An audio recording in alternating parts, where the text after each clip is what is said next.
আসসালামু আলাইকুম গাইস, আপনারা সবাই কেমন আছেন? আলহামদুলিল্লাহ, আপনার দোয়াতে আমি অনেক বেশি ভালো আছি। আশা করি সবাই ভালো আছেন।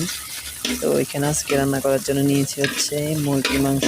পেঁপে দিয়ে রান্না করব। পেঁপে নিয়েছি, তার সাথে একটা পেঁপেকে দিয়ে নিলাম।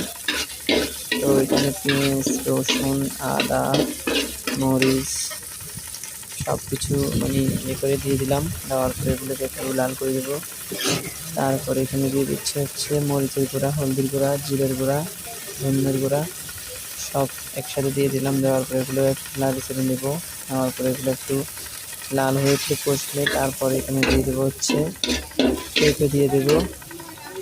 পেঁপেগুলো দেওয়ার পরে ওগুলোকে একটু কষিয়ে নেব। নেওয়ার পরে তারপরে এখানে মুরগির মাংস দিয়ে দেবো। তারপরে ওগুলোকে একটু কষিয়ে নেব। তারপরে এখানে পরিমাণ মতন ঝোল দিয়ে দেবো। আপনারা যার যেরকম পছন্দ আর কি, ঝোল যেটুকু প্রয়োজন একটু দিয়ে দেবো আর কি।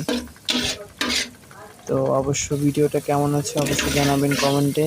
আর বেশি বেশি সাপোর্ট করবেন আমাকে প্লিজ, সবাই ফলো করে দিবেন। ভিডিওটা ভালো লাগলে লাইক কমেন্ট শেয়ার করে দিবেন। সবাই আমার পাশে থাকবেন, কারণ আপনারা যদি আমার পাশে না থাকেন তাহলে হয়তো আমি আর এগোতে পারবো না, বুঝছেন? যেতটুকু এখন আগ্রহী আছি সব আপনাদের সাপোর্টে। তো সবাই অবশ্যই ভিডিওটা ভালো লাগলে লাইক কমেন্ট শেয়ার করে দিবেন। আর সবাই আমাকে বেশি বেশি সাপোর্ট করবেন দয়া করে। অনেক কষ্ট হয় ভিডিও বানাতে। খোদা হাফেজ, আসসালামু আলাইকুম, ভালো থাকেন।